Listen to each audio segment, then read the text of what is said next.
I thought we'd talk a little bit about the sounds and scent of sex. Sense, Sense. plural. What you smell, what you hear. Remember the first time you queefed? Oh, I was mortified. I was absolutely.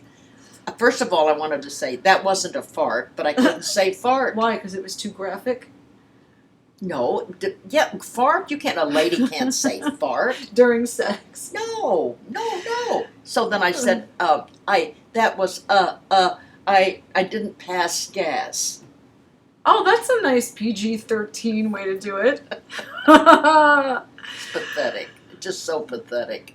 I remember being embarrassed by my secretions because you know how it's not always just translucent. If it's before or after a period, you could have a little brownish. And I remember having sex with someone and it was on their fingers and on their genitals, and I was like, oh my God. That's the tail end of a period. It was so embarrassing. Oh, Lord. And what about wearing? See, I was in the phase where I couldn't just use a tampon. You were wearing pads? I had to wear a pad plus a tampon when I had a heavy period. And I had a date, and I went to his house, and I had to change my pad, and You didn't want to put it and leave it in the garbage so he'd find it the next day?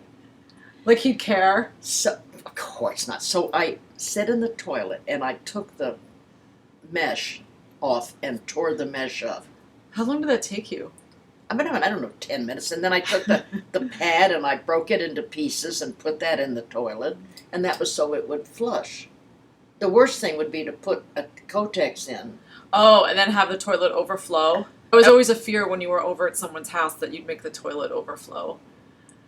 And all the turds come up and float over. Yeah, exactly. I remember having my period, having a tampon in, and then someone would be playing with my pussy and going down my underwear, and I couldn't find the words to say, I have my period. Or what about when you had to pee during sex? Oh, you just held it in. And suffered. I remember one time I actually got hot, like a fever. I had to urinate so bad. You were probably toxic. Yeah, you know? I don't know. And you can't just say, hold on a minute, I need a quick pee break. Yeah. And jump into the bathroom and pee and come back. Like, it's not a big deal. And when I first got married, there was no way I could take a dump. Oh, you didn't want him. Yes, it's not sexy. Serious constipation. Serious. It is so pathetic. My mom said she was on a date once and they were going on a boat ride around Manhattan, and her date excused himself 3 times to pee, but she wouldn't because she didn't want, like, she couldn't just go with him to pee and come back. It's like you can't, and I feel like at women the same thing. We can't acknowledge that we have body functions and processes happening. Because we're these little pretty dolls. I fart. I piss. I poop. I shit. I burp. I have underarm odor. Oh, I love the way I smell. I'm not embarrassed by any of that anymore. But how did you get over that, do you think? What does it take? Well, after the marriage scene, we stopped having sex. And so I never had to worry about any of that. We were like roommates. There are a lot of marriages that are more like roommates than, sexual functioning.